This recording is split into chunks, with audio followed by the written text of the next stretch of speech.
So you're in the early stages of your engineering career. This could mean that you are either still in college, you recently graduated and you're looking for a job, or maybe you graduated and you already have a job, you just haven't started yet. If you're in any of these situations or anything similar, this video is tailored to you because in this video, I'm going to be discussing 5 things to expect as an engineering new hire. So if you watched my previous video, then you'll know that I was able to secure 2 very different engineering jobs before graduating college. And if you haven't watched that video, click here to watch it. So at this point, I've been at my job for about 6 months now, working as a fluid systems engineer. And so I think I have pretty much enough experience to discuss what to expect, what not to expect, and basically just the first impressions of being an engineering new hire. So the first thing I want to discuss should bring some relief to you, and it's that no, you are not expected to know absolutely everything. I know it's a big concern of mine that I might have to remember every single detail from every class I took over the course of the 4 years I was in college. Now, keep in mind that the extent to which this is handled can vary vastly from company to company, from position to position. So I can only speak really on my personal experience, as well as, some anecdotes from my other friends who also got jobs and sort of what they've been telling me about from their jobs. So as far as my case goes, I was able to do a sort of training for about 6 weeks. And during this process, during the 6-week time period, I would just read a lot, learn about the company more, and sort of familiarize myself with the processes by which the company solves problems. So if they have a calculation that they need done, what is the step-by-step procedure to approaching that problem and solving it? Who do I need to talk to for what? Sort of what position handles what tasks. It was all very focused on learning. They had we had training sessions with various engineers from various departments where they essentially taught us, what their department does, how their department corresponds with ours, and basically the importance of interfacing.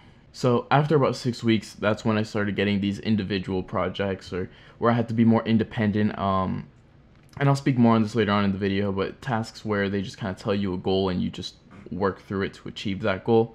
And but more on that later on. So the second thing kind of goes hand in hand with the first in that you're not expected to know everything. So when you start off, you likely will be assigned a mentor, and this mentor works with you throughout various tasks.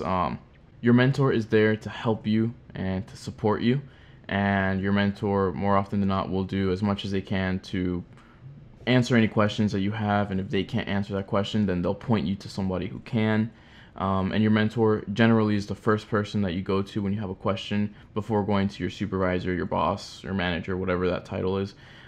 Generally, it's your mentor that you come to when you have any questions about the company, about how to do something.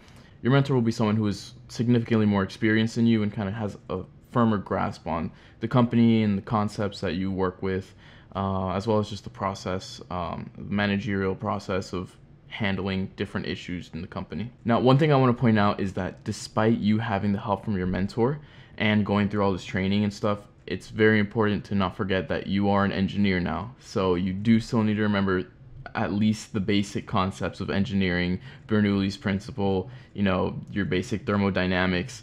You will have to be doing problems on your own, doing problem solving independently. And as a new hire, you are expected to at least have general engineering knowledge and being able to apply these general concepts to whatever specific engineering tasks are handed to you. So you do still need to, know your stuff. So that brings me to the third thing I want to talk about, which is independence. So, as I mentioned earlier, you will be handed tasks where your supervisor, your boss expects you to accomplish a goal, but isn't necessarily going to explain how to achieve that goal. So that's where your role as the engineer comes in. You are handed a problem, you know the end goal, what you're trying to get to, and you need to figure out the solution. So the reason I want to bring this up is because, it varies a lot from our experience in college where we had problems in the back of the textbook and they give you a bunch of different constants and they tell you whatever the situation is, and then you solve the problem from there. In the real world, you are told, I need this number to be equal to this, or I need this problem to be solved, I need this to work, figure it out. It is your job as the engineer to come up with a solution to that problem, and that includes finding the resources that you need to come up with that solution. Whether that may be reaching out to an engineer that has more experience than you, someone in a different department, reading through online files, the history of the company, finding a textbook, whatever it is, you as a cognizant engineer are expected to go out of your way to create the solution to the problem. And that's where the critical thinking skills that you develop throughout your college career come into play. Now, this is significant, and I want to really emphasize this because not only is it expected of you to do so, but in doing so, and the more you do it, the more valuable you become to the company, the more valuable an asset you are. So becoming more valuable to your company, well, what does that entail generally? Pay raises, promotions, whatever else. Now, obviously, you can't expect this to happen overnight. You can't expect to solve one problem and, oh, you're now like the VP of engineering. But doing this time over time, this will generate that trust between you and your boss, your supervisor, and will eventually lead to more significant pay raises and promotions. And in addition to that, solving these problems will sharpen your, well, problem-solving skills and will broaden your knowledge of the company, of the problems, and of the correct way to go about solving issues. So it's also a big personal gain as well.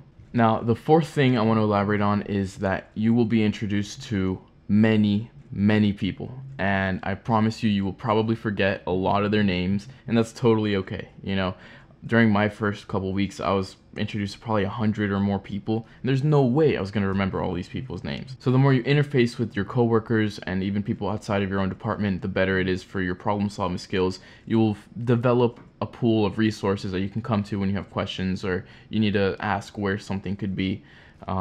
Basically, the more face-to-face time, the better. And this isn't necessarily only face-to-face. You could also interface with people over the phone, over, you know, maybe your company uses Skype, whatever it is. It's very important to form those relationships. And you'll find this increasingly true, you know, if you work for a bigger company that has hundreds of thousands of employees as opposed to like a small startup. You'll definitely be forgetting a lot more names, but you'll also be forming a lot more connections over time. And so the fifth and final thing that I want to mention is probably the juiciest, related to money. So at first, when you start working as an engineer, like I said, you're going to be going through that training. You're going to be probably not doing a lot of hard work, not really like using your critical thinking or whatever, but that money will feel very rewarding. You will feel like you're getting almost free money because you're literally getting paid to learn at first. And it's probably going to be significantly more than whatever other jobs you've worked in the past, maybe during college, high school, whatever else. So it's definitely pretty rewarding at first. However, it does get a little more disappointing as time goes on because you start to realize, you know, those taxes hurt a lot. You find that you need to spend a lot more money initially for furniture, moving expenses, you know, food. You don't know where anything is.